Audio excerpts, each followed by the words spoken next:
distancias no las vemos jamás. No hay... Buenas tardes a todas y a todos. Es un gusto estar nuevamente acá en esta cuarta sesión del Seminario del Trabajo y sus trabajadoras, trabajadores. Y hoy tenemos el gusto de discutir. Vamos a discutir el texto de la doctora Cristina Sánchez Parra. El título es Género y clase en el mundo del trabajo de los grandes almacenes de la Ciudad de México a inicios del siglo XX. Nos va a hacer el favor de comentar la doctora Diana Méndez, a quien le agradecemos también por haber aceptado la invitación y estar el día de hoy acá con todos y todas. Voy a hacer la presentación de nuestras dos invitadas del día de hoy. En primer lugar, Cristina Sánchez Parra es profesora asociada C en el Colegio de Estudios Latinoamericanos de la Facultad de Filosofía y Letras de la UNAM. Es doctora en 2017, maestra 2014 en Historia por el Colegio de México. Es licenciada en Ciencias Sociales por la Universidad Pedagógica Nacional de Bogotá. Sus líneas de investigación son, por un lado, la historia social, particularmente las prácticas urbanas de consumo, la composición social de los trabajadores de los comercios de indumentaria, la moda y la publicidad en los siglos XIX y XX. Y por otro, ha comenzado a explorar la relación entre las conmemoraciones y la construcción de la memoria nacional en América Latina durante el siglo XX. Sus publicaciones más recientes son el libro Novedad y Tradición, que por acá estaba, yo lo vi hace un momento, pero ya desapareció. Las tiendas por departamentos de la Ciudad de México y su influencia en la cultura del consumo, que es un libro editado por la UNAM, el Instituto de Investigaciones Estéticas, en 2022. Y tiene otras publicaciones. Voy a leer tres artículos. Uno, el cuarto Congreso Internacional Femenino en el Centenario de la Muerte de Bolívar, Bogotá en 1930, publicado en Trashumante en el reciente número que acaba de salir en julio de este año. Este otro artículo, Sonrientes, Obsequiosos y Corteses, dependientes de comercio y la clase media en la Ciudad de México a comienzos del siglo XX, en el libro Clases Medias en América Latina, Subjetividades Prácticas y Genealogías, publicado en 2023 también. Y en Perfecto Orden y Corrección, los dependientes del comercio de ropa y el descanso dominical en la Ciudad de México, 1911-1915, publicado en 2022 en la revista española Historia Social. Por su parte, la doctora Diana Alejandra Méndez Rojas es becaria postdoctoral del Centro de Investigaciones sobre América Latina, con un proyecto dedicado al estudio de la trayectoria y obra del filósofo guerrillero guatemalteco Mario Palleras. Es doctora en Historia Moderna y Contemporánea por el Instituto Mora, forma parte del Sistema Nacional de Investigadores con el nivel 1, es miembro del Consejo Editorial de Oficio, revista de Historia e Interdisciplina, perteneciente a la Universidad de Guanajuato. Es co-coordinadora del Seminario Interinstitucional La Revolución Verde, 80 años después, una mirada global, auspiciado por el Instituto Mora, el Centro de Investigaciones en Geografía Ambiental de la UNAM y el Colegio Mexiquense. Pues muchísimas gracias a las dos. Muchas gracias, Cristina, muchas gracias, Diana, por estar el día de hoy. Como siempre hacemos, vamos a tener una presentación por parte de la ponente, de la doctora Cristina Sánchez. Va a hacer una presentación de su texto que ya hemos leído, pues una presentación breve, y luego pasaremos a los comentarios de la doctora Diana Méndez y posteriormente haremos un receso como siempre y pasaremos a la ronda de preguntas observaciones y respuestas por parte de las personas que están aquí o de quien está también en la plataforma de Zoom. También si también puede participar, pues, por favor le pediríamos que en ese momento pueda levantar la mano si tiene alguna pregunta. Entonces, sin más, le damos la bienvenida a la doctora Cristina Sánchez y mucho gusto. Gracias. Cristina, gracias. Permíteme. Si quieres, yo te voy pasando o tú. Sí, mejor yo. ¿Te voy pasando? No, yo voy pasando. Gracias. Buenas tardes, muchas gracias por la invitación a participar en este seminario sobre la historia del trabajo y sus trabajadores. Gracias a Miguel y a Mario por el contacto y por haberme dado la oportunidad de compartir con ustedes, si se quiere, un tema, digamos, viejo para mí, pero que siempre me suscita nuevas preguntas.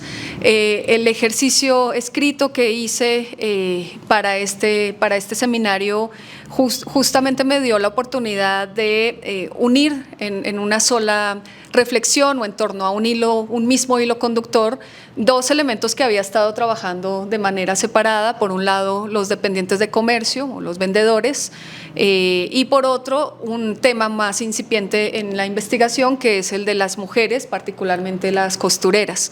Entonces, este es un primer ejercicio donde los pongo a los dos para reflexionar en torno a esta experiencia de clase y de género, como lo que propongo en el texto. Básicamente parto por el final para mencionar, ay, lástima que no se ve muy grande, a ver si acá se puede agrandar un poquitito, mejor, ¿no?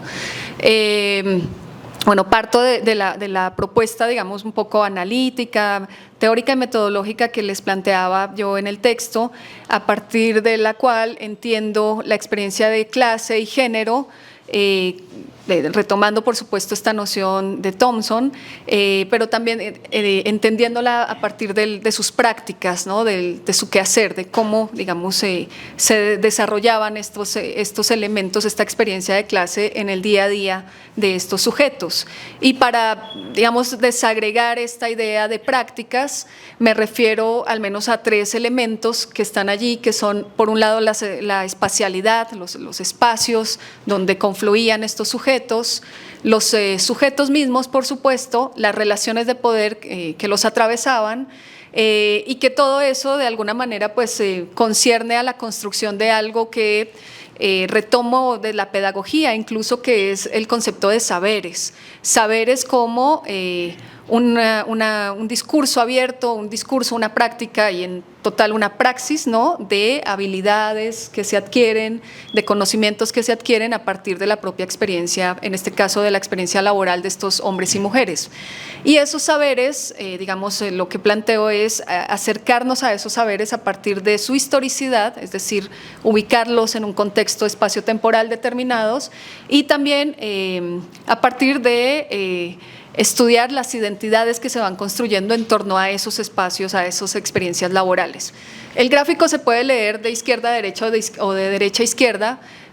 Lo que me interesa es precisamente entender que esa experiencia de clase y de género está atravesada por unos saberes ubicados espacial y temporalmente y protagonizados por unos sujetos particulares, que en mi caso son hombres dependientes de comercio y mujeres costureras, ¿no? Y bueno, por ahí menciono las modistas, pero como se dieron cuenta en el texto, todavía no le he metido mucho el diente al tema de las modistas, aunque tengo algunas novedades al respecto.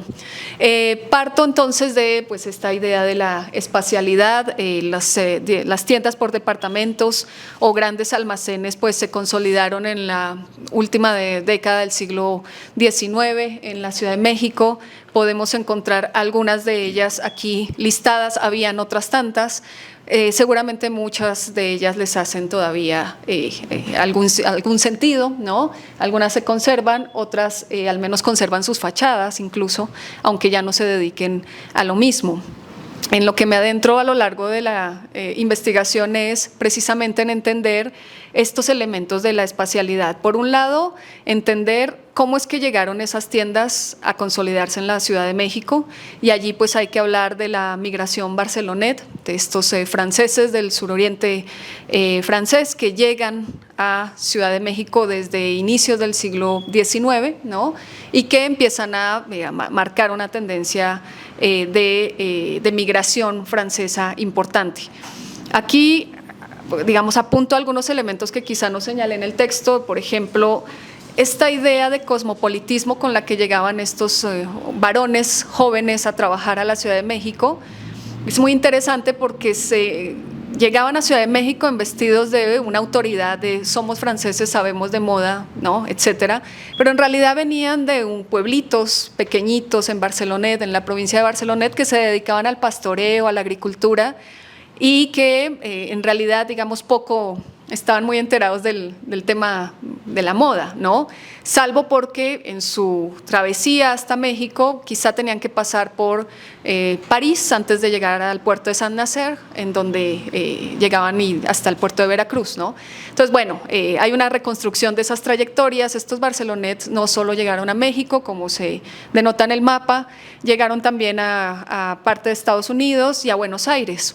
En Buenos Aires, por ejemplo, hay una tienda departamental que se llama La Ciudad de México y que está inspirada en las tiendas departamentales mexicanas, pero inspiradas en las francesas, ¿no?, en las parisinas. Entonces, bueno, hay una circulación, digamos, de esta noción de consumo que particularmente se manifiesta en el caso de la Ciudad de México en algo que yo denomino como la vocación comercial del centro de la ciudad, ¿no? Este es un poco los primeros cuadros de la ciudad. El Zócalo está a su lado derecho, y si se dan cuenta, bueno, aquí señalo, digamos, a partir de la revisión de la publicidad de la época, empiezo a reconstruir, a intentar ubicar en dónde estaban las tiendas que se dedicaban a la venta de ropa e indumentaria, no solamente los grandes almacenes, sino los más pequeños, los más sencillos, casas de moda, como se denominaban, que eran casitas de costureras, sastres, habían sastrerías más finas, sastrerías dirigidas a población,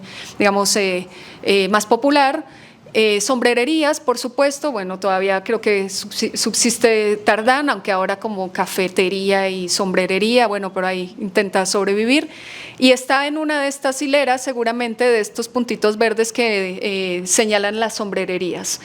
Las tiendas por departamento particularmente son, a ver si tienen buena visión, pero son estos cuadritos naranjas que están aquí, y que lo que se empieza a denominar, pues si lo pueden ver con el cursor, es que marcan toda una zona de consumo, ¿no?, muy identificada y muy demarcada, ¿no? Entonces, pues básicamente señalar que está consolidándose entonces un espacio comercial de consumo que quiere emular, digamos, estos grandes almacenes franceses, ¿no?, y que eso implica también un comportamiento y unas prácticas de consumo que van a ir modificándose. Eso es, digamos, parte de lo que propongo. Ahora, parte de esa experiencia del consumo radica en los que atienden esas tiendas, es decir, en los sujetos que vamos a encontrar cuando pasamos a esta mole del consumo, como decía Solá en un libro.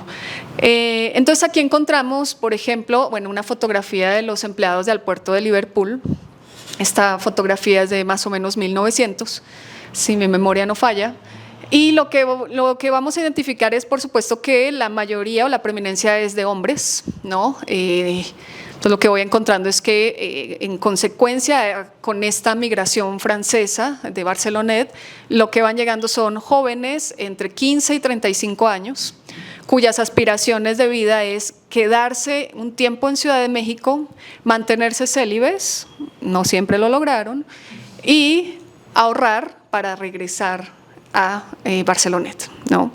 Si tienen la oportunidad de conocer Barcelonet, además van a encontrar que el recorrido turístico, la atracción turística del pueblo es las casas de los franceses que estuvieron en México, porque los que pudieron regresar, por supuesto son pocas historias de éxito, no todos regresaron millonarios, hicieron sus palacetes en Barcelonet. Entonces hay todo un recorrido por algunas historias exitosas de estos franceses, pero bueno, en general pues eran jóvenes que pretendían ahorrar y que tenían unas condiciones, bueno, como lo describía un poco en el texto, unas condiciones muy particulares como experiencia laboral y que va aludiendo un poco a esta construcción de experiencia de clase. Por un lado, vivían como internos en las tiendas más grandes, si no se les constreñía que vivieran cerca de las tiendas, es decir, que vivieran muy cerca de este plano que les mostré, y tenían que informar en dónde vivían. Si vivían en las tiendas tenían obviamente unos horarios, no podían llegar después de las 10 de la noche, etcétera, etcétera. Aún así, cuando empiezan, digamos, a ver una manifestación pública de estos sujetos en términos organizativos, particularmente yo los encontré cuando se organizaron por el descanso dominical, lo que empiezo a encontrarme es que ellos no se identifican como obreros, ¿no? Ellos se diferencian todo el tiempo de la clase obrera. Incluso aluden a ella para mencionar que cómo es posible que la clase obrera ya ha logrado ciertas cosas para su beneficio y que ellos, estando en otro estatus, siguen teniendo o padeciendo algunas cosas como trabajar más de 8 horas. Y bueno, lo veíamos, creo que lo cito, el horario, ¿no?, de uno de estos empleados. Al tiempo, la respuesta o la manera en que se les veía desde fuera también es interesante, ¿no? Estaba desde aquellos que pensaban que su profesión era pues decente, era un oficio decente, como también había una increpación, sobre todo por parte de la clase obrera, quienes les decían que eran poco varoniles, que se dedicaban a oficios que eran propios de mujeres, que eso de escoger géneros y andar vendiendo guantecitos, pues eso no le iba a los hombres, ¿no? Y que cuando iban a hacer la revolución, ¿no? Entonces se les tachaba de pocos masculinos y además de muy pasivos a nivel político, ¿no? Entonces era un poco esa lectura. A nivel general también lo menciono, pues estaban noticias sobre los buenos empleados y los empleados infieles, que eran los que pues por ahí robaban ciertas cosillas de las tiendas. Entonces, bueno, lo que no hay duda es que están presentes en la cotidianidad, ¿no?, de la Ciudad de México en este caso.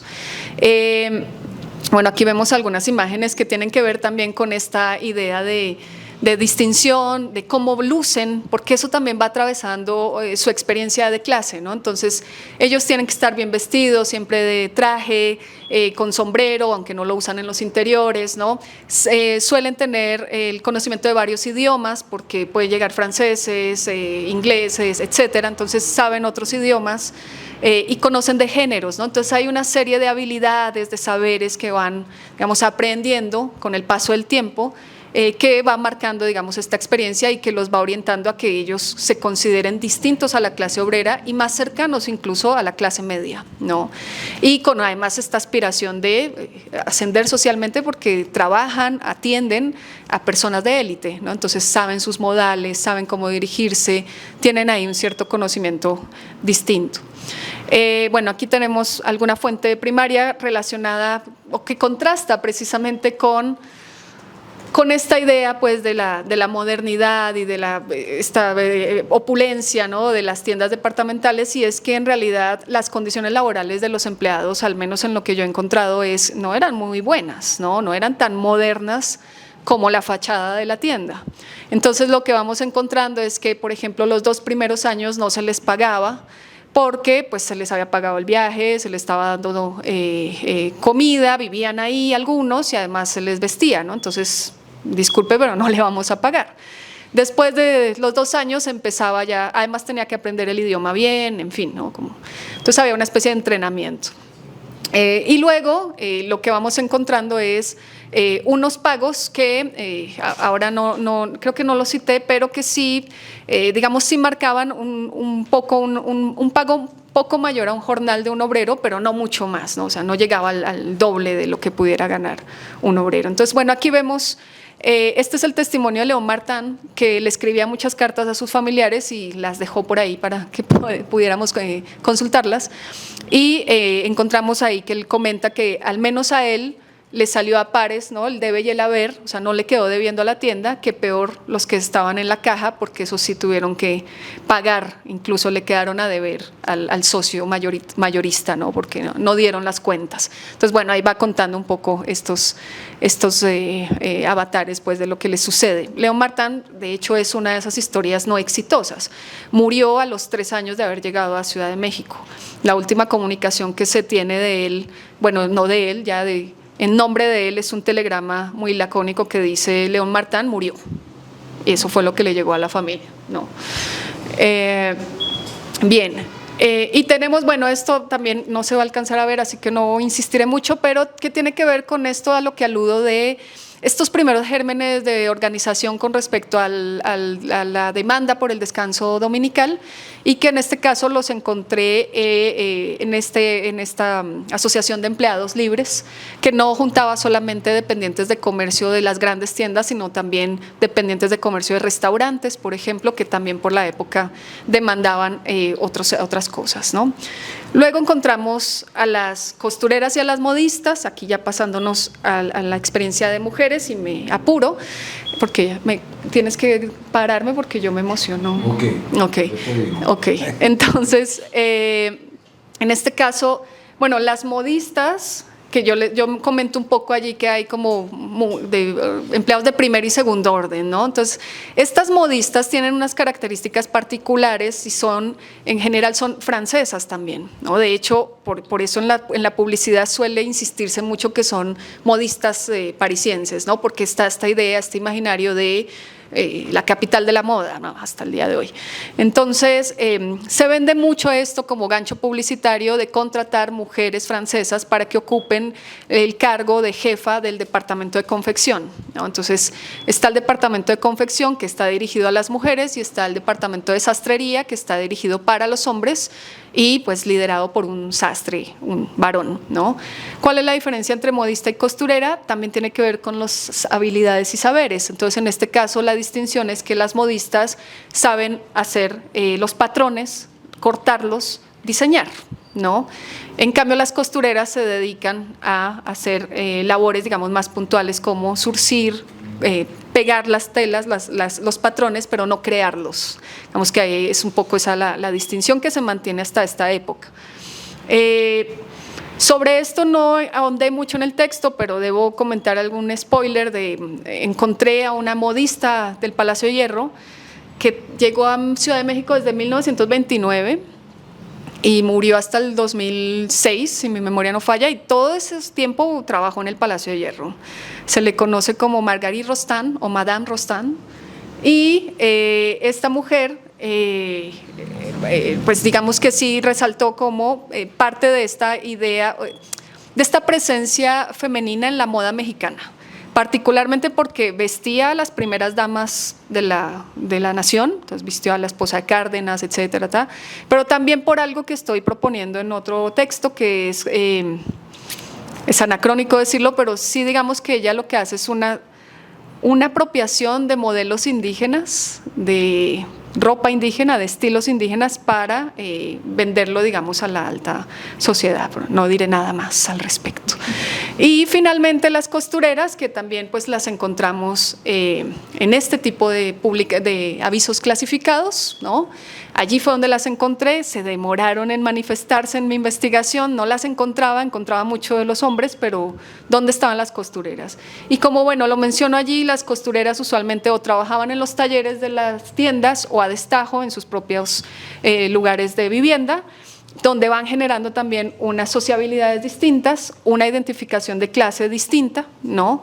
De género también, porque pues, la costura se asocia con las labores de mujer, ¿no? Femeninas, y de clase porque sí están más cercanas a, por ejemplo, la Casa del Obrero Mundial, y se acercan también, digamos, a la experiencia de los sindicatos en la primera década del 20, para, como ellas dicen, aprender de sus compañeros varones y saber, digamos, cómo moverse y reclamar, digamos, sus derechos, en este caso, vistos a partir de dos huelgas que por ahí encontré, que no hay mucho detalle, hay que decirlo, que es al puerto de Veracruz y las empleadas del Palacio de Hierro.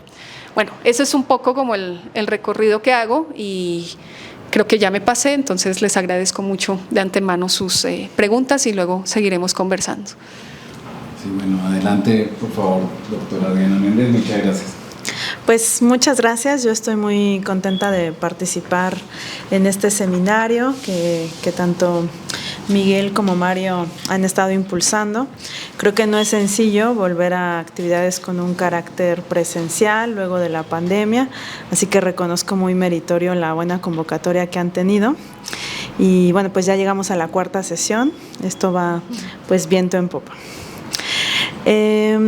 Voy a leer un texto que preparé para tratar de ser ordenada con el tiempo y demás. Así que bueno, acaba. Quiero decir que he encontrado fascinante el texto de Cristina, tanto por lo novedoso del tema como por la cuidada argumentación que construye, y aún más por la forma en que presenta a un público interesado en el mundo del trabajo, sus trabajadores y trabajadoras, un tema especializado. En buena medida esto lo logra por la dimensión emocional que entraña la cuestión. Estoy segura de que la mayoría de los aquí presentes coincidirán conmigo en que la experiencia de comprar ropa nos remite sin distinción del espacio en que esta operación tome lugar a un momento en que la imaginación nos permite evocar una reinvención de nuestra propia representación. Aunque sea por breves momentos, todos nos hemos convertido en los artífices de nuestra propia puesta en escena. Pero más allá de lo común que es el acto evocativo de elegir una forma de vestir, lo cierto es que, en tanto proceso económico, la compra y venta de indumentarias ocurre en espacios específicos con reglas particulares. A ello precisamente nos lleva la investigación de Cristina, pues con destacado esmero nos conduce a través de lo que ella misma denomina el escenario de la moda e indumentaria. En el corazón de la Ciudad de México de inicios del siglo XX, este escenario tomó como espacios privilegiados a las que entonces se llamaban calles de Montería y de San Bernardo para albergar almacenes, tiendas departamentales y sombrererías. Locales que, por cierto, se diferenciaban en tamaño y forma de acuerdo a la disposición de las mercancías. Su decoración e iluminación, variaciones en las que se jugó la dinámica que Cristina llama atracción del consumo. En este punto, el trabajo de Cristina es certero al señalar que, en igual correspondencia a estos elementos, el trabajo de los dependientes de comercio fue la pinza de cierre de la construcción de la experiencia moderna de compra, a la que se integra la participación diferenciada de mujeres en el oficio de modistas y costureras. Con motivo de estar en el CEMOS, me quiero detener en una cuestión que captó por completo mi interés. La evidencia en prensa de una suerte de menosprecio fundado en una identidad de clase asumida por el ala comunista ligada al mundo de los trabajadores. Me refiero a una nota que Cristina cita de las páginas del Machete correspondientes al 23 de agosto de 1924, casi a un siglo de distancia. Para quienes no lo sepan, este periódico se convirtió en el órgano de difusión del Partido Comunista Mexicano y con ello en una publicación insigne y longeva para las causas sociales de la izquierda. En la nota que cita Cristina, se deja constancia, al menos en la visión del redactor del escrito, que los empleados de comercio asumían un trabajo que no mancha la ropa ni encallece las manos. Lo que, por llegar a ser cierto, oscurece el hecho de que los dependientes, los nacionales y los extranjeros, debían asumir el perfeccionamiento de un perfil que incluía requerimientos físicos, habilidades intelectuales, capacidad de representación, una buena dosis de astucia e ingenio y, aún más importante, el asumir una forma de masculinidad que no se reconocía en el trabajo manual. De hecho, Cristina construye un relato adecuadamente equilibrado en el que da cuenta de que de parte de los dependientes existía un correspondiente desprecio hacia los que llamaron humildes obreros, a quienes no podían sino intentar rebasar en la conquista de sus derechos. Reconocían una brecha grande ahí. Las modistas y costureras también recorrieron caminos complejos para hacerse de un nombre o relación estable con los grandes almacenes. Las primeras, llegadas desde el extranjero, capitalizaban experiencias previas ligadas a los ideales de la moda, en mayor parte asociada a Francia. Mientras que las segundas, las costureras mexicanas, cumplían con un régimen intensivo de capacitación que abría oportunidades solo para las más capaces. La experiencia de este grupo de mujeres contrasta con la de los dependientes, pues se identificaron con las luchas de la clase obrera del momento. Fue así que ante la contingencia que abrió la Revolución Mexicana y la precariedad económica, llegó a formarse el Sindicato de Costureras, integrado a la Casa del Obrero Mundial. Desde este tipo de organizaciones se otorgó impulso a la huelga como una forma de lucha estratégica. Se originó así la huelga de obreros y obreras del Palacio de Hierro, movilización de la que, aún sin conocerse su preciso desenlace, constituye un precedente importante en la historia organizativa de las llamadas trabajadoras de la aguja. Hasta aquí he hecho un sucinto recuento de elementos nodales en el trabajo que hoy presenta Cristina. En los siguientes minutos me propongo ahora establecer algunas interrogantes que su inteligente trabajo me ha animado. Si bien el documento y la exposición se encuentran adecuadamente fundamentados en los términos de la historia social y sus actores, tengo la impresión de que el contorno contextual de la modernidad, progreso y clases medias podría ser precisado. En concreto, pregunto a Cristina, ¿cuáles dirías que son las diferencias en la modernidad frente a la narrativa del progreso y las evaluaciones que desde ella se hacen de sus efectos y consecuencias? ¿La clase media acaso es correlato de la modernidad o resultado de una visión progresiva de la historia? Otro aspecto destacado de esta indagación son los cruces que pueden hacerse entre la historia del trabajo y de la tecnología. Los casos aquí examinados dejan en claro que la irrupción técnica no llegó a desplazar a los empleados, pues lo que privó fue la idea de conducirse hacia una mayor productividad. Al menos esta es la impresión que deja el análisis de Cristina de la publicidad sobre las calculadoras y otros implementos como las cajas registradoras. Insisto en esta cuestión, pues uno de los debates más vivos en torno al trabajo en la actualidad tiene que ver con la posibilidad de que la innovación y sus máquinas lleguen a reemplazar a los individuos trabajadores. Acá añado otra pregunta.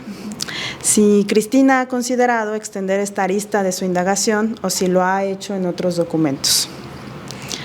Una tercera cuestión tiene que ver con el papel de los sectores de clase media. Mis preguntas son: ¿bajo cuál definición podríamos constatar su existencia? ¿Los sectores de clase media ocupaban un espacio político visible o relevante?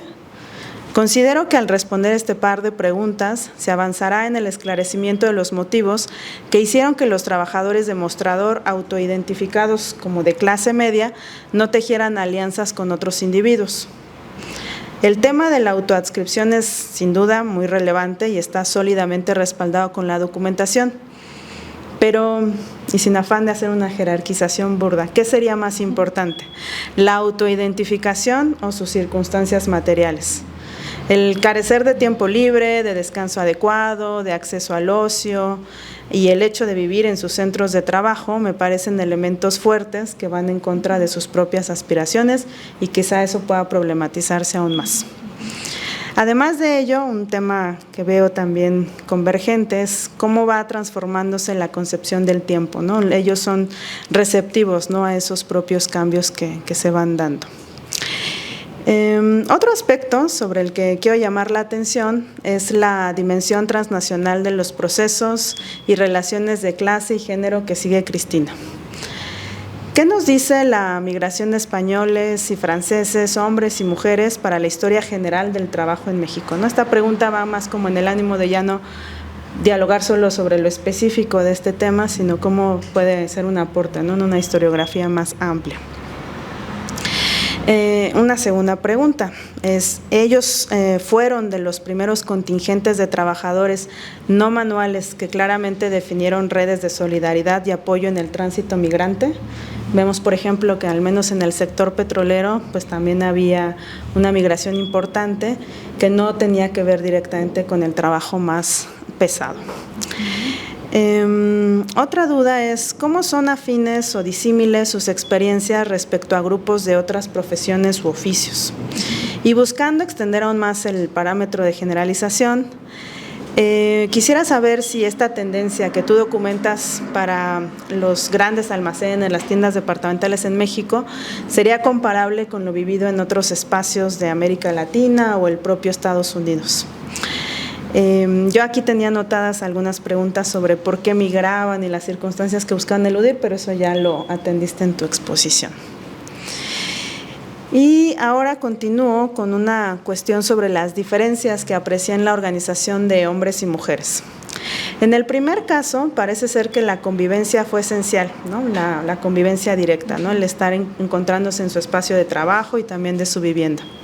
Mientras que en el caso de las mujeres que trabajaban a destajo y estaban en espacios separados, esa es mi lectura, el compartir códigos o repertorios organizacionales con las gestas del movimiento obrero.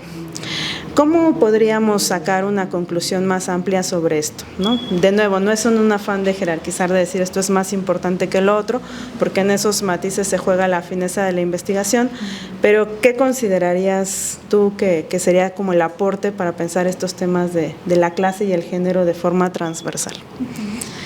Y por último, y esto es más resultado de mi curiosidad, queda muy claro que una de tus fuentes primordiales es la prensa. ¿Nos podrías hablar un poco sobre el perfil de esta prensa que tú manejas, ¿no? Tenemos una que es como de vocación más comercial, algunos casos de prensa más obrera, y me queda duda si también existe una tercera prensa que hayas tú considerado en otro momento, como publicaciones propias de las tiendas, ¿no? Si había también esta idea del catálogo, o no sé, como ahora vemos las revistas, ¿no? Del Palacio de Hierro, etcétera. Si tienen sus antecedentes también desde este periodo. Y bueno, son muchas preguntas, evidentemente no espero que respondas todas, yo las planteo para que tú elijas las que creas que son más adecuadas para seguir la charla. Muchas gracias. Gracias. Bueno, pues vamos a pasar a nuestro receso de siempre y en Perfecto. 10 minutos retomamos para que Cristina pueda escuchar Claro que sí. otras observaciones. Gracias. Y sumamos. Gracias por tu lectura. 10 minutos seguimos. Bueno, pues vamos a reiniciar y pues sumamos más observaciones y luego le damos la palabra primero a Cristina porque le hicieron un buen número de preguntas. Si les parece, le damos la palabra mientras se integran las otras personas, le damos la palabra a Cristina para que responda más o menos brevemente para darle. Perfecto, pues Diana, muchas gracias por tu lectura tan generosa y tan provocadora, ¿no? De muchas otras cuestiones. Ahora me quedaba pensando que muchas de esas preguntas casi podrían ser un artículo en sí mismo, ¿no? Este tema de la modernidad, la pregunta sobre las clases medias, la dimensión transnacional, en fin, ahí tocaste algunos elementos que todavía me siguen inquietando en esta investigación. Partiría de una reflexión muy general de la primera parte de tu lectura, que tiene que ver con esta idea que aludías a lo subjetivo de ir a hacer compras, para tomarme la oportunidad de contarles también que esta investigación surgió de una ausencia de experiencia en tiendas departamentales. ¿A qué me refiero? En Colombia no existen tiendas departamentales. Entonces, cuando llego a México y me encuentro con comerciales de soy totalmente Palacio, ¿no? Entonces, ¿qué es eso? ¿No? Y a partir de allí, y por la casualidad de encontrarme con una novela de Émile Zola que se llama El paraíso de las damas, que ahora conversábamos que también es serie, ahí empiezo a encontrarme con este elemento de la tienda departamental, del gran almacén, y empiezo yo a extrañarlo en mi experiencia colombiana.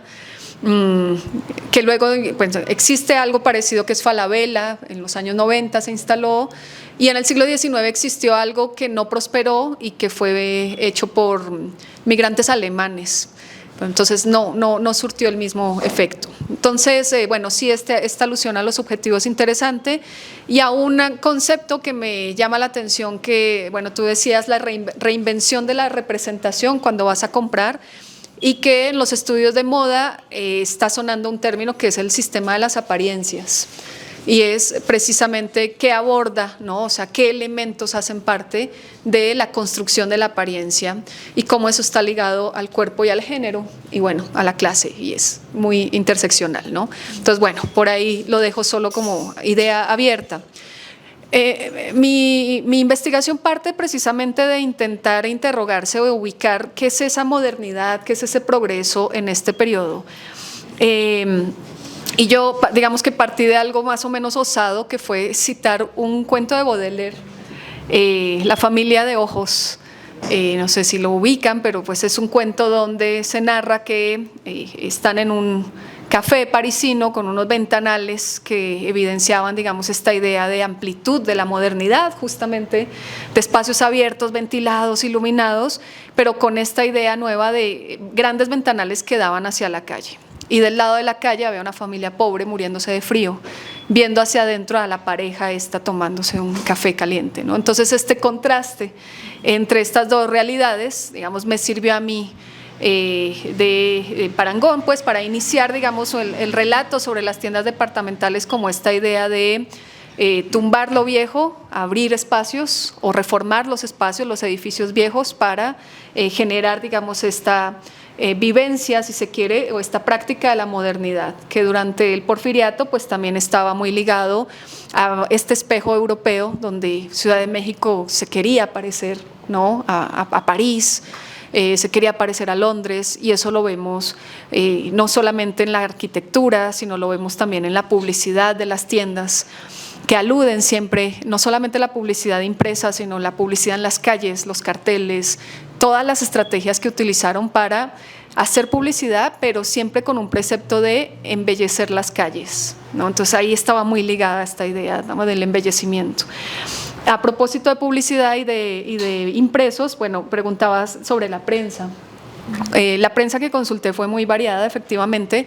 Comencé consultando la prensa de la época, particularmente el Imparcial, el Mundo Ilustrado, que era el que más acceso me daba a esta cotidianidad de las tiendas, porque era donde más se publicitaban. Poco a poco fui aprendiendo pues que habían tiendas más poderosas económicamente hablando, porque ocupaban hasta 2 páginas grandes del periódico para publicitar, utilizando incluso ilustraciones de la ropa o de los accesorios que vendían, ¿no? Guantes con piel de perro, bastones de madera no sé cómo, ¿no? Entonces, y lo dibujaban. Y las tiendas más pequeñas o menos pretenciosas que utilizaban o empezaron a utilizar eslogan, ¿no?, bueno, bonito, barato, más barato, imposible, estas cosas que escuchamos y que en esa época se escuchaba también. Precios fijos era otro gancho publicitario, porque hasta antes de las tiendas departamentales el sistema era el regateo, ¿no? Entonces ahí también hay una serie de elementos que componen esa publicidad. Pero también consulté, cuando empecé a adentrarme en el mundo del trabajo de estos espacios, pues consulté prensa obrera.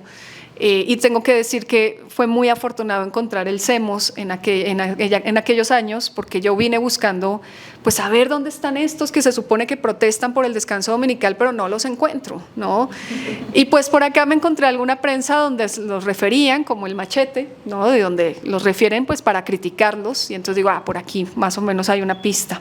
Entonces eso fue muy afortunado de encontrarlo. Encontré prensa de la propia colonia Barcelonet en México, que publicaban en francés sus periódicos para informar. Era una especie como de carta abierta, ¿no? Informaban qué pasaba en Barcelonet para enterar a los mexicanos, a los que estaban viviendo en México, pues qué estaba pasando en su pueblo. Y también hay catálogos, efectivamente. Por azares también me encontré en el Museo de la Ciudad de México, quizá el catálogo más viejito que me encontré, que es del Palacio de Hierro de 1910, y es un catálogo de ropa interior y ropa blanca. Entonces ese también fue un gran hallazgo que se encuentra allí, y que nos permite ver también la manera en que se consumía. En las páginas finales estaba un espacio para anotar la dirección a donde debía enviarse el pedido y una tabla de medidas, porque recuerden que todavía no había ropa hecha, sino que tocaba mandarla a hacer. Entonces está la figura femenina y están las medidas para que tú escribas de qué tamaño quieres la ropa que necesitas, ¿no? Entonces, bueno, eso son algunos elementos, y estos catálogos también permitieron que algunas costureras de las casas pidieran cosillas al Palacio de Hierro que no necesariamente las querían comprar sus patronas, pero ellas aprovechaban un poco esta forma de solicitar productos. Es un tema fascinante lo que mencionas a propósito del trabajo y la tecnología. No lo he investigado. Me llamó la atención incluirlo en esta idea de los saberes porque es interesante saber, perdón la redundancia, qué relación tienen los empleados con los objetos del trabajo, ¿no? Y esto lo debo decir, me lo inspiró un trabajo de Graciela Queirolo, que trabaja las oficinistas en Argentina, y ella se detiene a pensar en cuál fue el impacto cuando apareció la máquina de escribir, el papel que copia, ¿no? El papel carbón, decimos en Colombia, no sé si acá se dice igual, los lápices, etcétera. Entonces, cómo fue cambiando también incluso el tiempo de del trabajo. Entonces, pensando en eso también quise incluir un poco esta idea de la relación material con las cosas. Y para cerrar, porque sé que quizá haya más preguntas, lo de la clase media, que está un tema y yo solo voy a insinuar algunas respuestas, porque efectivamente, digamos que lo que yo intento en este ejercicio, y es muy provocador lo que tú mencionas, acaso si ellos se identifican de una manera, pero sus condiciones objetivas pues dan cuenta de otra, pues, cómo los definimos, ¿no? Pero yo parto de esta idea, insisto, de la experiencia y la práctica, donde, digamos, un poco alejándome de la historiografía tradicional, digamos, critico un poco esta idea de que la clase social es una clase dada, ya, ¿no? Es como un esquema dado donde el sujeto participa. Y parto del otro lado, que es una clase social en tanto práctica de construcción de una identidad, ¿no? Digamos que tú me planteas una arista distinta para ver esta experiencia. La que yo propuse es, ellos cómo se definen, en sus propios términos, ellos cómo se asumían, ¿no? Se asumían más cercanos a la clase media, se asumían muy lejos de la clase popular porque ni siquiera se vestían igual. Incluso sus reivindicaciones del descanso dominical utilizan argumentos donde dicen: queremos el descanso dominical no para irnos a la cantina como la clase obrera a emborracharse, no. Nosotros queremos ir a los parques a leer, ¿no? Entonces quieren marcar esta diferencia, ¿no? Y yo creo que es interesante, quizás sí complementarlo luego con esa otra arista, pero plantearlo desde ahí, ¿no? De cómo ellos se narran, desde sus discursos, desde su apariencia, desde esos saberes. Ellos quieren marcar una distinción, aunque por supuesto yo creo que lo planteo como contradicción. Digo, bueno, si no tienen tiempo libre, no tienen casa ni en arriendo, pues, ni en renta, pero pues ellos se asumen como clase media, que creo que es lo fascinante, ¿no? De entenderlo así. Yo creo que hasta ahí, y luego quizás salgan otros elementos para contestar más. Bueno, pues abrimos el espacio de preguntas. Quienes quieran participar, con muchísimo gusto. No sé quién quiere comenzar. Sí, por favor. Muchas gracias. Hola, buenas tardes. Bueno, me presento rápidamente. Mi nombre es Ana Grisel, soy doctorante de Historia en la UNAM. Y bueno, mis preguntas, bueno, para empezar te felicito por el texto. Me imagino que esto no sé si va a ser un capítulo o tal vez un artículo más adelante. Y bueno, y sobre eso, porque busqué tus trabajos y veo que ya tienes mucho en este tipo de temas. Y bueno, la pregunta que yo básicamente te podría hacer es, precisamente a mí me llamó mucho la atención cuando comentabas este tipo de departamentos que existían en ese entonces, y yo dije, bueno, ¿de dónde saca esta información, no? Ahorita que vi tu presentación y que hiciste el trabajo de buscar por medio de la publicidad, ubicar a las tiendas departamentales, porque tú en tu texto aseguras que gran parte de esas tiendas departamentales se ubicaron en lo que hoy en día es Madero, ¿no? Entonces yo dije, wow, ¿de dónde sacas esa información? Y ahorita ya lo mencionaste, ¿no? Que parte de esa información la ubicaste tú en estas publicidad, ¿no? Y fuiste buscándolas. Entonces me parece un trabajo bastante minucioso.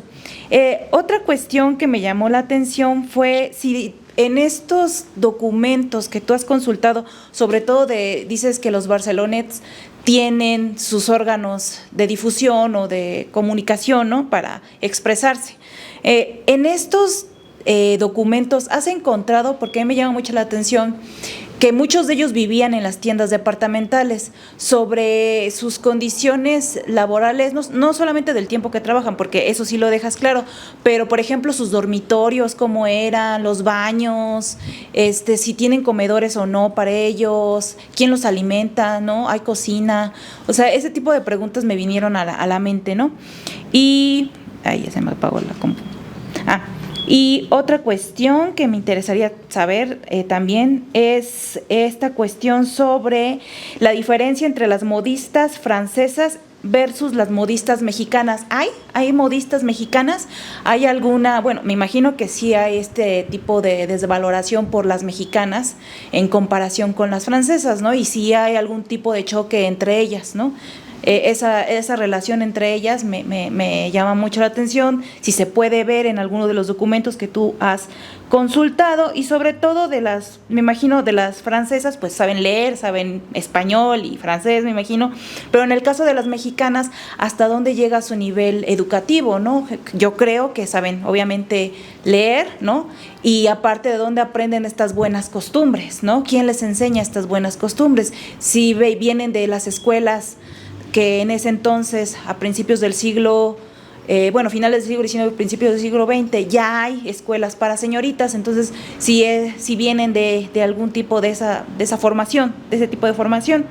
Y por último, hablas que también hay interés por parte de los Barcelonets a recibir pues más capacitación, ¿no? Incluso ahorita lo comentaste con que quieren leer, ¿no? A mí me parece gracioso, pero en realidad lo que están pidiendo es precisamente pues adquirir más conocimientos, ¿no? Porque ellos creen que tienen la capacidad para adquirirlos, ¿no? Entonces por eso quieren leer más, tener tiempo para nutrirse, ¿no? Como personas, ¿no?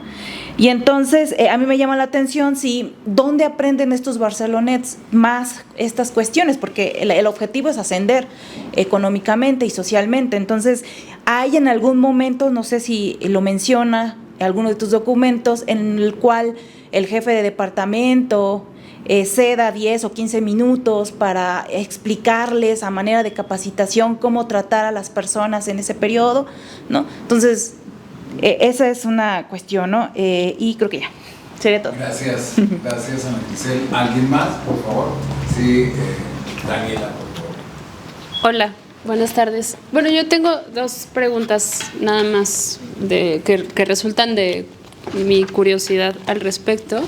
Si has podido ahondar más o cómo has construido tu argumentación en torno a la efectividad que pudo haber tenido el aviso oportuno y el sistema de recomendación para la contratación de costureras, por un lado.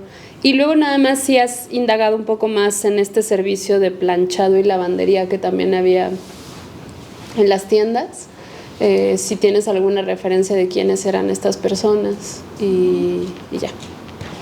Gracias. ¿Alguien más? Sí. Buenas tardes, mi nombre es Pablo.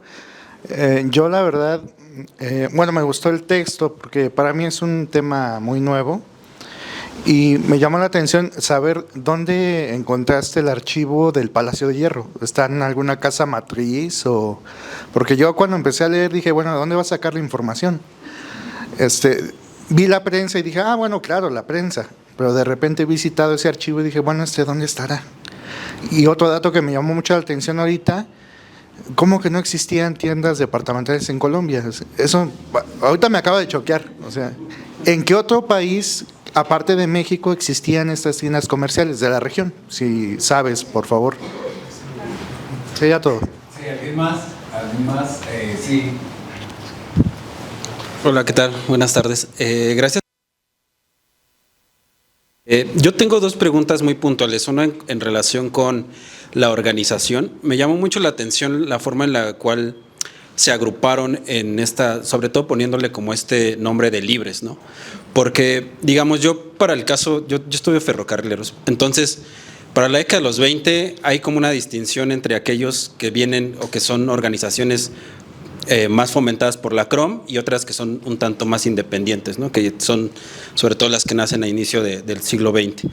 Pero también hay una tercera como forma de organización que son los trabajadores libres, ¿no? Que ellos también se denominan libres y que son precisamente los que no están como con unos ni con otros porque hay como mucha política, o al menos lo refieren de esta manera, y que no se centran mucho en las demandas económicas, ¿no? O que estas demandas económicas son utilizadas con fines políticos y de uso político de las bases, por decirlo de alguna manera, ¿no? Entonces, ¿cómo desde este sector de trabajadores y trabajadoras, cómo se entiende llamarse trabajadores libres, ¿no?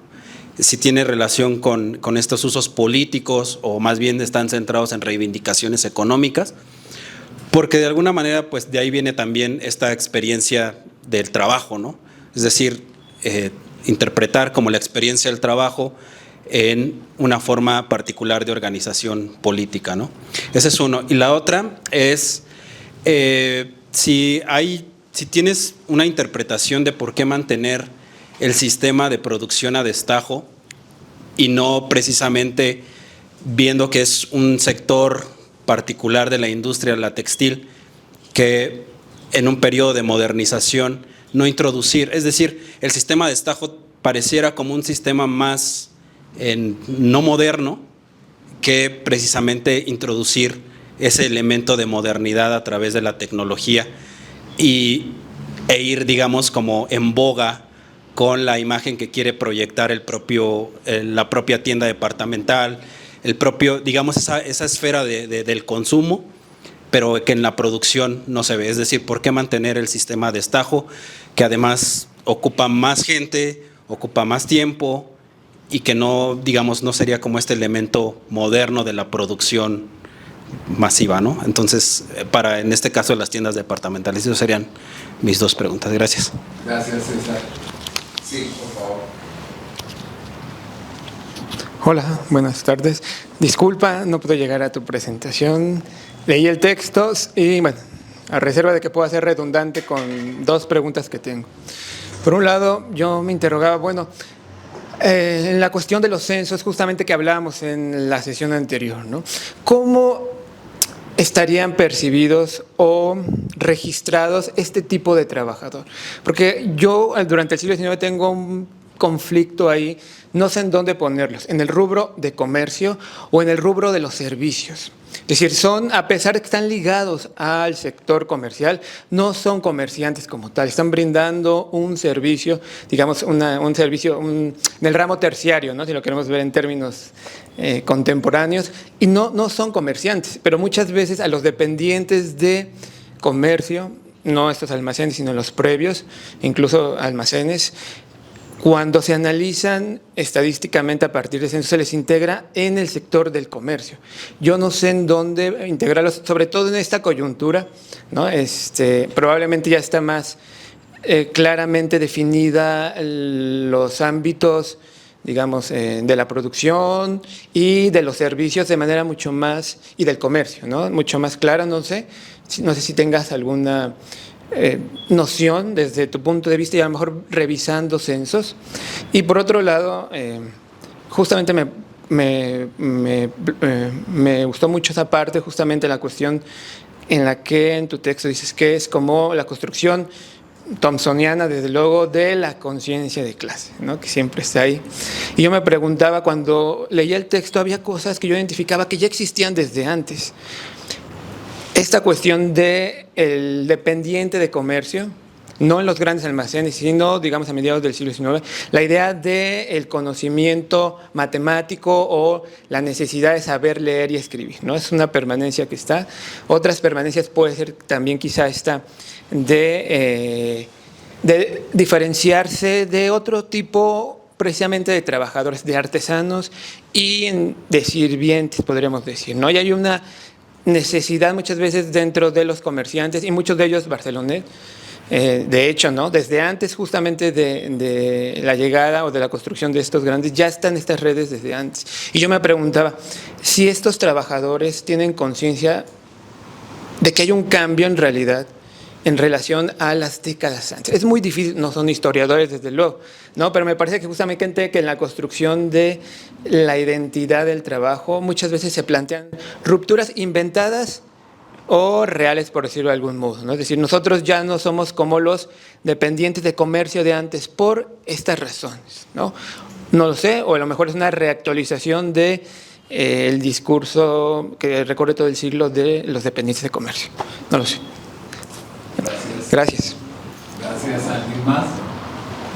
Sumamos. Sí, Miguel. Yo, dos preguntas. Una es con referencia al edificio, particularmente, bueno, hay varios centros, de estas tiendas departamentales, ¿no? Pero los que más me llaman la atención, bueno, fue el centro comercial, el centro mercantil. ¿Qué sucede? Aunque sabemos un poco de qué pasa con el edificio, pero particularmente la construcción del Palacio de Hierro, ¿no? Porque al final, en esta modernidad que se señalaba, pues se implementan nuevos sistemas constructivos para este edificio en concreto, ¿no? Y eso es lo que llama la atención. De hecho, su nombre proviene de esa característica constructiva, ¿no? Preguntar un poco eso, si se indagó en esta cuestión de la construcción de los edificios, qué pasó posteriormente, y si has pensado o te has planteado un poco seguirle la pista a las siguientes tiendas departamentales, porque bueno, el segundo Palacio de Hierro que se abre, me parece que es el de la colonia Roma, ¿no?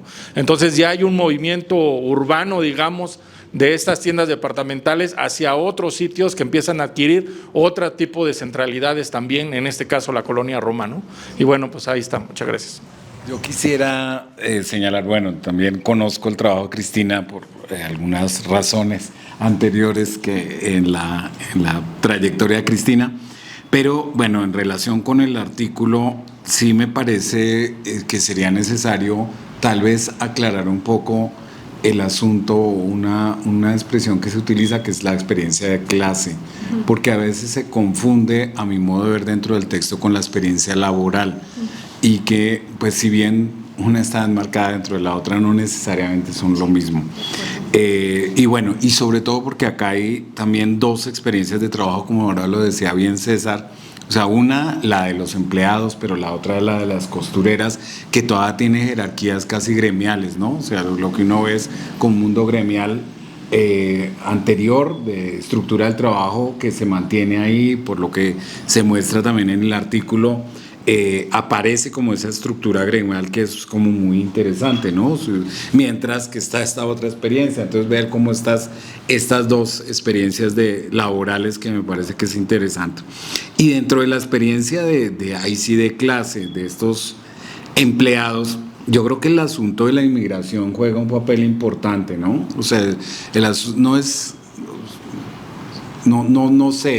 solamente la apariencia, pero dentro de la apariencia también está el asunto un poco de la etnicidad, y ahí creo que ahí valdría la pena insertarlo dentro del análisis, ¿no? Pues porque se menciona, pero no se menciona como eso, como parte de, bueno, son extranjeros y de alguna manera son europeos y tienen ahí un asunto que vale la pena tomarlo en cuenta en esa experiencia, ¿no? O sea, sí hay una diferenciación en torno a quiénes son, incluso esta cuestión de que no se quieren mezclar, ¿no? Inicialmente no se quieren mezclar, no que quieren mantenerse como desde lejos porque quieren volver y no están muy, pues no se quieren integrar de manera fácil. Bueno, eso de un lado. De otro lado, sí, el asunto de las masculinidades creo que se le puede sacar un poco más se podría hablar un poco más. En el artículo, por ejemplo, estas cuestiones que tú deseas ahora en la presentación de esta percepción de que los empleados, y eso pasaba con los empleados de comercio, pero también con otros tipos de empleados, los empleados de oficina se consideraban poco masculinos, ¿no? Y creo que ahí vale la pena como señalarlo de manera más explícita en el texto. Hoy otra cuestión que yo quería señalar es el asunto de los saberes, que me pareció interesante. Es una observación que se hace ya sobre todo al final, pero que aparece a lo largo del texto cuando se habla de la especialización, cuando se habla del aprendizaje, cuando se está mencionando como ese tipo de experiencias de capacitación. Ahí como que creo que eso también vale la pena que es una sugerencia interesante, pero que a mi modo de ver se queda muy marginal al finalizar el texto y que podría ser parte más de un análisis de cómo se construyen esos saberes desde el punto de vista que tú lo estás manifestando. Y bueno, no sé si algo más se me quedaba.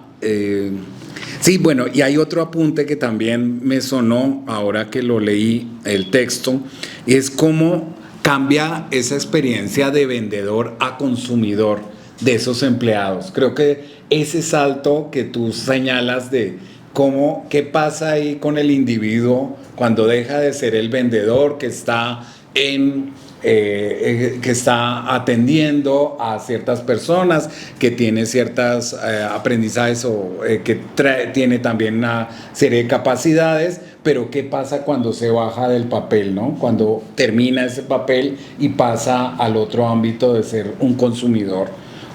Y creo que eso es un apunte interesante también como para pensarlo un poco más.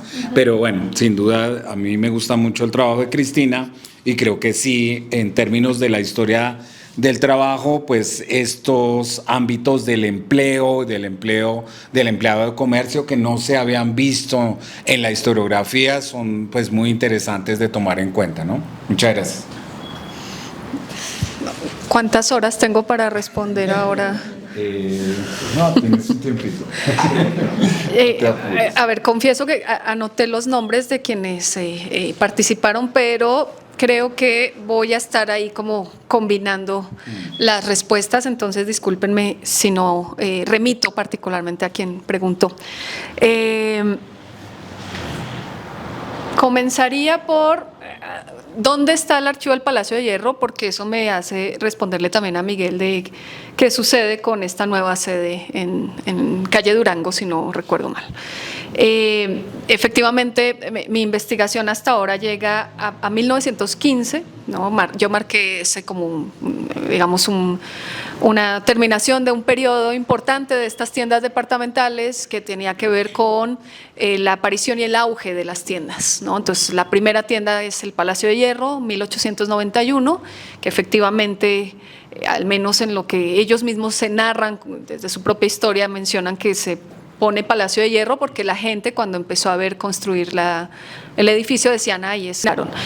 El Palacio de Hierro no estuvo exento de problemas en términos de construcción porque está al lado del Palacio de Gobierno. En algún momento le compró una parte del edificio del Palacio de Gobierno, el Palacio de Hierro, y luego tenían problemas para pagar el recibo de la luz.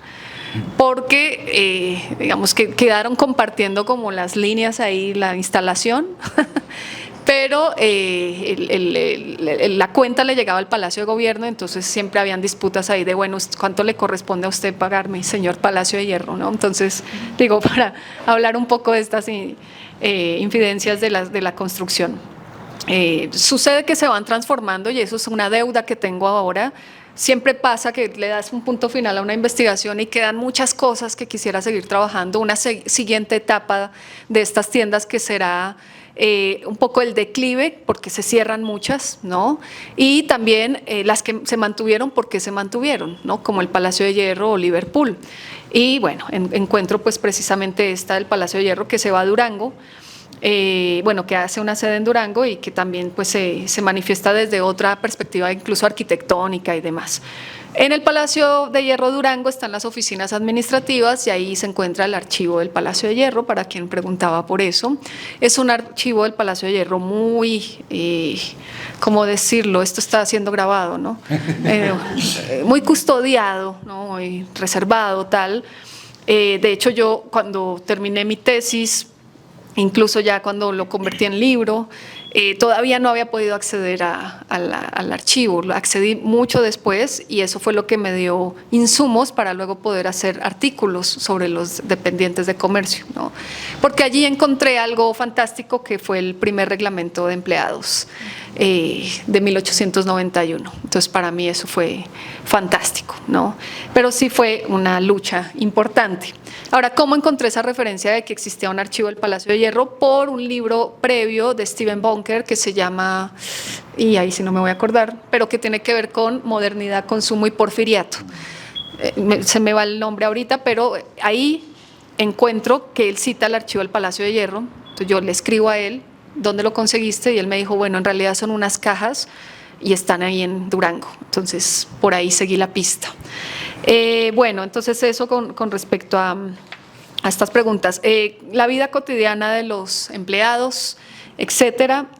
También acá hay otro dato, existe un archivo, no muy bien organizado tampoco, pero un buen archivo en Racine, Raíces Francesas en México, que queda en Lomas de Chapultepec, y que ahí también tienen una información, una documentación importante, interesante, y ahí encuentro algunas cartas y asuntos, digamos, de intercambio entre estos Barcelonet y sus familias que están en su tierra, ¿no? En Barcelonet. También encontré en el propio reglamento que sí, los dormitorios eran compartidos, y esto lo encuentro porque hay testimonios, por ejemplo, de muchachos que acaban de llegar a México y dicen, y llegué al dormitorio y lo primero que me ofrecieron mis amigos fue un tequila y me dijeron que era una bebida que solía tomarse aquí, ¿no? Entonces hay una cierta sociabilidad dentro de estos dormitorios, ¿no?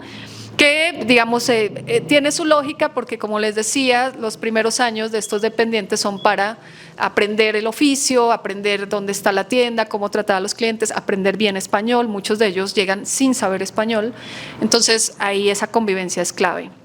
Había restaurante dentro del palacio, una especie de restaurante para ellos, entonces sí, tenían su hora de comida y ahí mismo se les daba. Entonces, claro, hay espacios de intercambio, incluso ellos esperan siempre con entusiasmo que lleguen los nuevos para que les cuenten qué está pasando en Barcelonet, cómo está la familia, ¿no? Bueno, cuenten todos los chismes del pueblo. Entonces, esto es algo importante.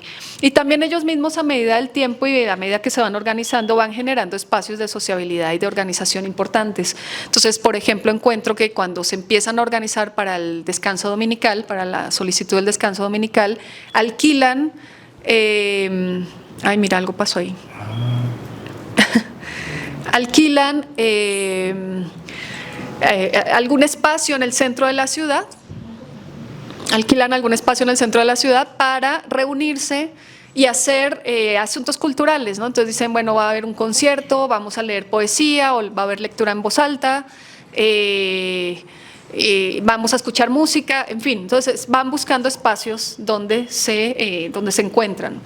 Y también existían los casinos o los clubes propios de la migración francesa, donde en algunas ocasiones los dejaban entrar, los propios socios o sus jefes de las tiendas los invitaban a participar en estos espacios, el casino francés, etcétera, con la salvedad, eso lo encontré en alguna ocasión, donde decía, bueno, usted, señor del Palacio de Hierro, va al casino francés, pero no le hable al de Liverpool, ¿no?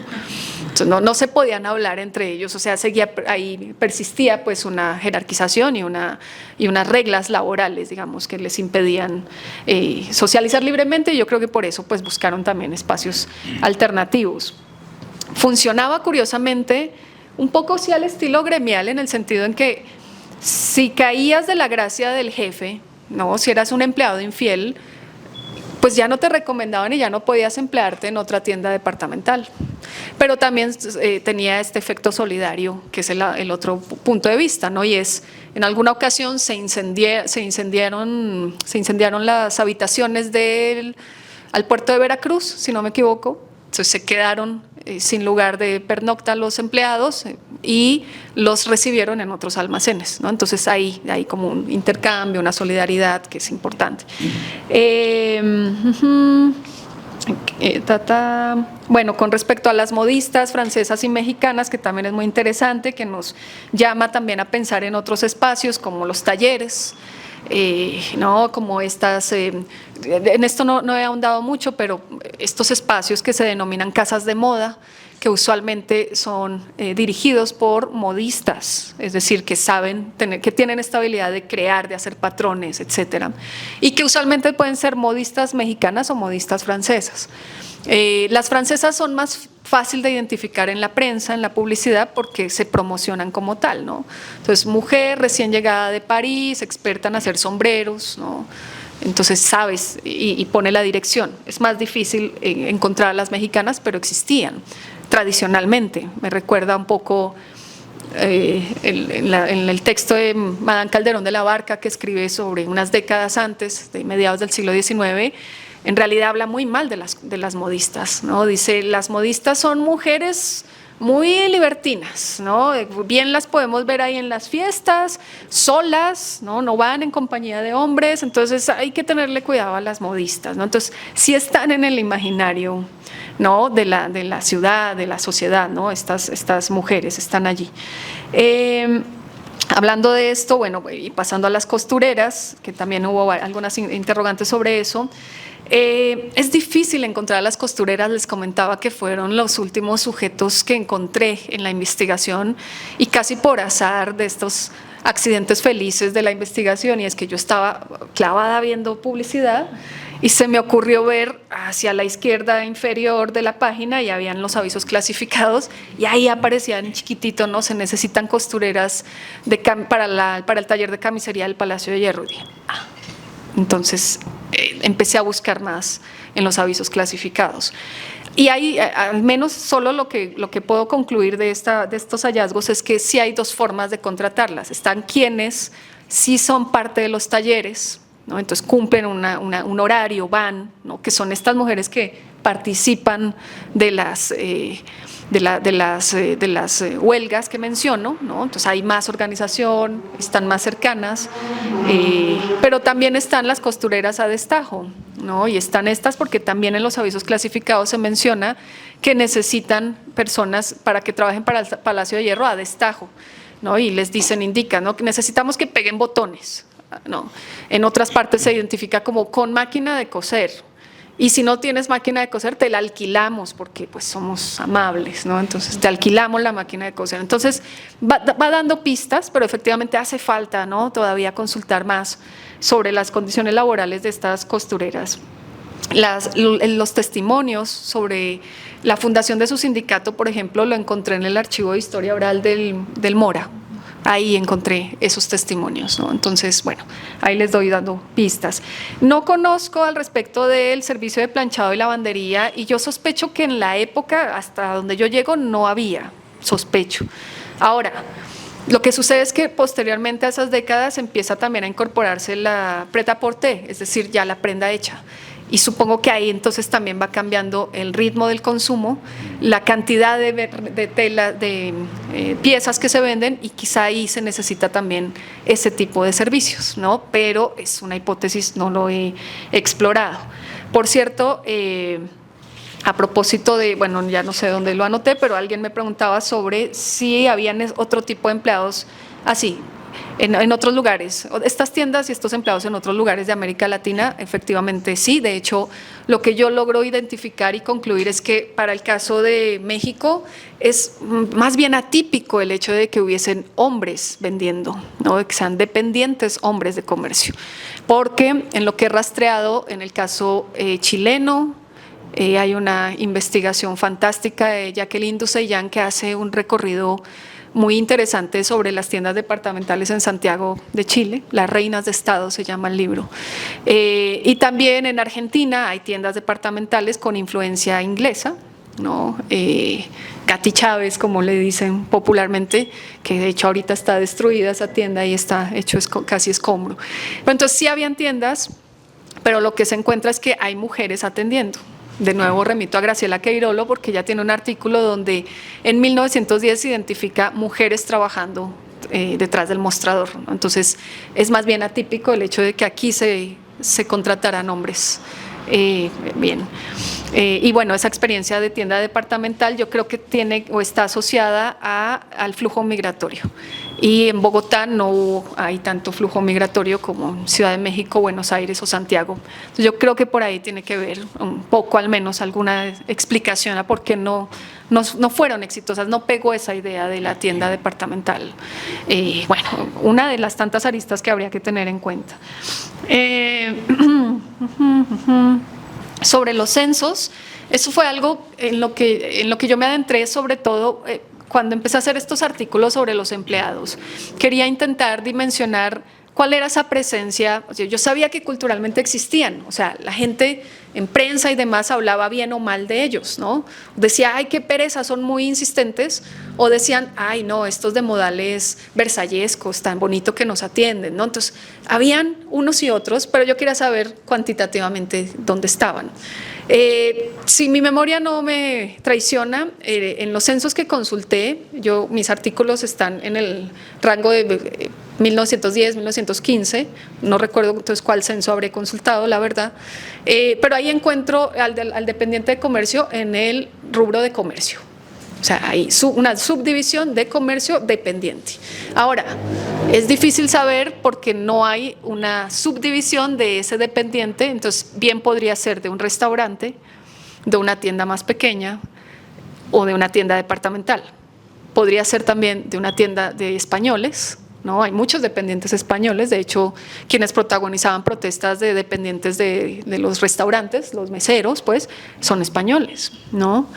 Entonces, es más difícil, ¿no?, ya encontrar en los números cuánto representan los franceses, los dependientes de comercio francés en ese panorama, ¿no?, en ese universo de dependientes comerciales. Lo que sí entiendo es que había una presencia, digamos, cultural y simbólica importante. El mismo Porfirio Díaz en algún momento mencionaba que él había sido dependiente de comercio en Guadalajara cuando estaba estudiando, ¿no? Por ahí encontré algún testimonio de eso. Entonces sí, por ahí se encuentra un poco al respecto. Y sí, hay otra cosa que sugieres sobre esto de los dependientes, y es el dependiente de comercio como un fenómeno historizable para poder entender cuáles son los cambios y las permanencias de este oficio. Es otra tesis, es otro libro, pero sí sería muy interesante, ¿no?, encontrar en esos dependientes pues los matices que tienen que estar muy asociados con el tipo de comercio donde trabajan, ¿no?, el rubro donde trabajan, pero también sí qué lugar ocupan, ¿no? Y también si esa experiencia laboral influye en la percepción de clase que tienen de sí mismo. Y esto dialoga un poco con lo que tú mencionabas, Mario, y efectivamente es mucho más rico hacer este matiz entre experiencia de clase y experiencia laboral. Habrá que explorar más al respecto, ¿no? O sea, qué características van, digamos, atañendo a cada una de estas grandes categorías interesantes. Que tiene que ver también con esta, tú decías, jerarquías gremiales que se ven también dentro de estos empleados, en las costureras, exactamente, y que, bueno, creo que alguien también lo mencionaba, cómo es posible que en un espacio moderno contraten a destajo, ¿no? O sea, como con esta contradicción, pero creo que contradicción y no, porque salía barato, y pues al final la optimización de los recursos pues también va muy de la mano con la idea de progreso, ¿no?, y de ahorro y de etcétera.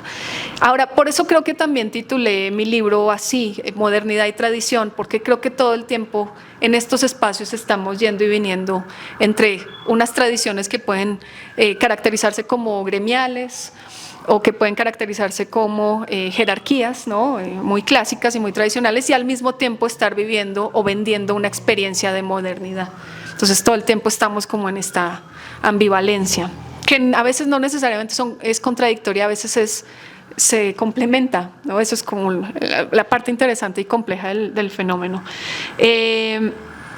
Efectivamente hay dos temas que me siguen gustando mucho. El tema de la masculinidad de los sujetos, de los empleados, me remite a un ejercicio que leí, pero lo leí además para otra época, para otro rubro, mejor dicho, pero me inspiró mucha pregunta, que es un libro de Hernán Palermo que trabaja el tema de los hombres trabajadores en las petroleras argentinas, o sea, nada que ver con esto, pero se plantea este tema de la masculinidad en relación con la construcción nacional, y es como en este caso petrolero, los hombres son el prototipo del varón que está salvando, que está construyendo país, ¿no?, que está construyendo la nación.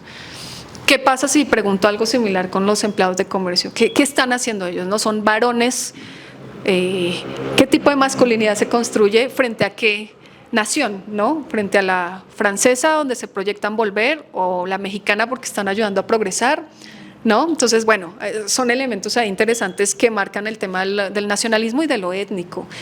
Yo no me adentro mucho, pero Valerio Ulloa tiene un trabajo sobre tiendas departamentales en Guadalajara y él sí se mete un poco más sobre contratación de mexicanos en las tiendas y contrasta salarios. Él encontró unas fuentes fantásticas de salarios y marca una distinción importante entre lo que ganaba un francés o un mexicano en el mismo puesto en la tienda, ¿no? Entonces sí hay una distinción y hay una marca ahí de nacionalidad y de etnicidad importante.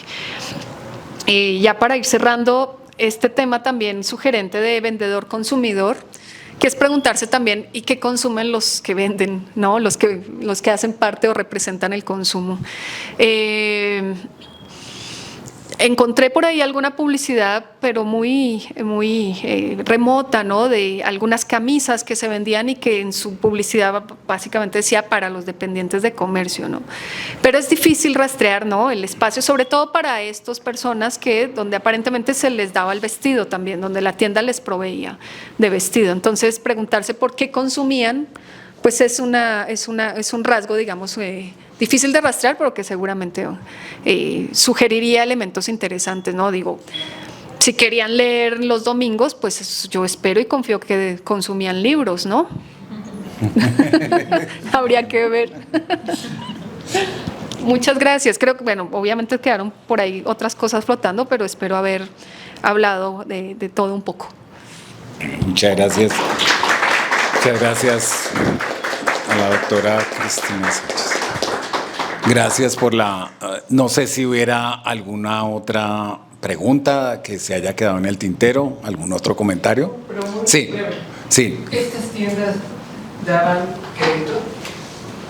Ok. Porque la historia de crédito es sumamente también interesante. Sí. Es la manera justamente de acceder probablemente a esos trabajadores a productos que no podían pagar en efectivo. También de una tradición de siglos atrás de formas informales, por decirlo de algún modo, de crédito, pero aquí ya es más formalizado. Sí. Gracias. Y Mauro. Sí, es muy breve. Sobre bueno, es que una cosa que me llama la atención de este texto, otro del texto que refieres, es justo un poco que cuando los leí, en ambos sentí un poco esta cosa de como que están un poco suspendidos. Uno cuando lo lee está como parece medio suspendido en el tiempo, y lo digo porque las referencias, por ejemplo, de la Casa del Obrero Mundial y demás son hasta 1913, ¿no? Entonces me llama mucho la atención incluso la entrevista de la trabajadora que dice fuimos a Los Azulejos, o sea, la Casa del Obrero cuando estaba en Los Azulejos, que eso es 1913, pero me llama la atención, digamos, si había alguna relación o hay alguna referencia de cómo ellos percibieron lo que vieron o observaron entre 1910 y 1913, porque ahí, o sea, aparece la casa y eso es muy interesante. De hecho, me recordó a las memorias de Jacinto Huitrón, que él refiere una marcha del 1 de mayo donde están esos trabajadores en sus memorias. Entonces eso me parece interesante porque por lo menos yo que estoy muy interesado en movimiento obrero y revolución, esta huelga es como un referente constante, pero que en realidad creo que lo que tú has hecho es de lo más desarrollado hasta donde tengo conocimiento, pero no sé si hay referencias y en las fuentes o en las fuentes orales hay algo, digamos, entre 1910 y 1913. Esa es mi pregunta. Gracias. Las dos últimas. Sí, curiosamente las dos cuestiones remiten al mismo momento histórico que es Revolución Mexicana. La respuesta me lleva a lo mismo, y lo que yo más o menos planteo en la investigación es que los efectos de la Revolución Mexicana en la Ciudad de México empiezan a sentirse con mayor intensidad en el 13, justamente, ¿no? Y en el 13 encuentro no solamente estos conatos de organización popular de las costureras, etcétera, estas asociaciones con los sindicatos más tradicionales de los sastres, etcétera, o de la Casa del Obrero Mundial, sino que también encuentro prácticas de resistencia de las propias tiendas para no morir en medio de esta crisis económica donde cada semana salía una acuñación de billete distinto, ¿no? Entonces, lo que ellos hicieron no fue propiamente el crédito, no para la época no encuentro crédito, aunque los Barcelonet sí fundaron bancos, hay que decirlo, ¿no? Pero sí encontró expedición de bonos, ¿no? Un poco como si se quedaba, bueno, digamos, no tenían efectivo para devolver el cambio, entonces decían, te damos un bono y lo puedes cambiar después por algún producto, ¿no? Entonces sí se empezó a jugar un poco con esto de los bonos. Sí hay que mencionar, digamos, que hay digamos, pasan muchas digamos, penurias y cosas difíciles en este periodo, porque además de que les cae la revolución, se les incendia el edificio en 1914. Entonces, tienen que volver a construir esa parte, en algún momento empiezan a vender en los talleres para no perder, digamos, a sus clientes. Y sí, se inventan esta idea de los bonos, también empiezan a generar más intercambio comercial con otras ciudades del país. Eso es algo que no hemos mencionado, pero habían, si no tiendas departamentales, tiendas autorizadas para vender productos del Palacio, del Puerto de Liverpool, etcétera. Pero durante la revolución, con el tema de los caminos, de la falta de transporte y demás, también se pierde comunicación con ellos y no saben cómo cobrarles, ¿no? Y también hay muchas noticias de empleados infieles que los mandaron a cobrar y no volvieron, ¿no? Eso también pasaba, ¿no? Entonces sí pasaron con muchas crisis ahí importantes, se las ingenian generando estos bonos particulares, guardando el crédito, ¿no? Un poco como, bueno, le debemos a esta persona tanto, ¿no? Y cuando haya solvencia les devolveremos o el equivalente en un producto. Empiezan a vender mercancías paramilitares, obvio, entonces zapatos, botas militares, indumentaria militar, etcétera, pues que también es un poco muestra de esta adaptación, ¿no? Y bueno, ocurre también algo que por eso yo termino ahí, porque si no, no me titulo nunca en su momento. Pues sí, porque ahí se iba a abrir otra cosa, y es que en 1915, bueno, ya lleva un año la Gran Guerra, y entonces son pedidos a la guerra, pues los jóvenes franceses que están en México. Entonces muchos de esos empleados de comercio se van, incluso socios mayoritarios se van, o sea, se quedan sin la cabeza principal, esas tiendas, se van a pelear a la guerra, ¿no? Entonces ahí hay un cambio demográfico también en la contratación de empleados, y ahí justamente, al menos en el reglamento, encuentro mexicanos y mujeres, ahí empiezan a contratarlos, o ahí es donde empiezan a aparecer, ¿no? Pero es por esta situación de Revolución Mexicana, incendio del Palacio y Gran Guerra, ¿no? Entonces ahí tienen que reconfigurarse. Y bueno, eso fue lo que me dio a mí el motivo de terminar ahí la investigación y espero poder continuarla o por supuesto suscitar que continúen con la investigación. Debe ser, pues, será muy interesante saber qué pasó entre 1915 y 1960, que es cuando aparece el Palacio de Hierro Durango. Son muchos años. Entonces, ¿qué está pasando en esas tiendas durante esos casi 4 décadas, ¿no? Completas? Ahí está ese vacío que hay que llenar. Pues muchas gracias de verdad por el interés y por todas las cuestiones que me han planteado. Pues muchas gracias.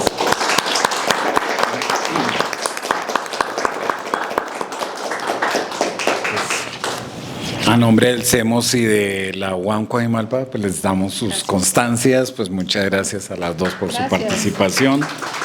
Y pues avisos, la próxima reunión se va a presentar la doctora Sonia Pérez Toledo con el texto, los estudios sobre los trabajadores y el trabajo urbanos en los siglos XVIII y XIX, el caso novohispano-mexicano. También le recordamos, bueno, eso será si no estoy mal, el 14 de septiembre, antes de las fiestas patrias, un día antes. Le recordamos responder el cuestionario, quienes no lo han hecho, y bueno, y también que promuevan, que se conviertan en promotores y promotoras de este espacio, que vengan y que se pone bueno, que se conocen muchas investigaciones sobre temas interesantes. Y bueno, sí, para finalizar, ese era el último aviso. Cristina trajo algunos ejemplares por si alguien está interesada o interesado en adquirirlo. Pues muchas gracias. y nos vemos el 14 de septiembre en este seminario. Buenas tardes. Gracias.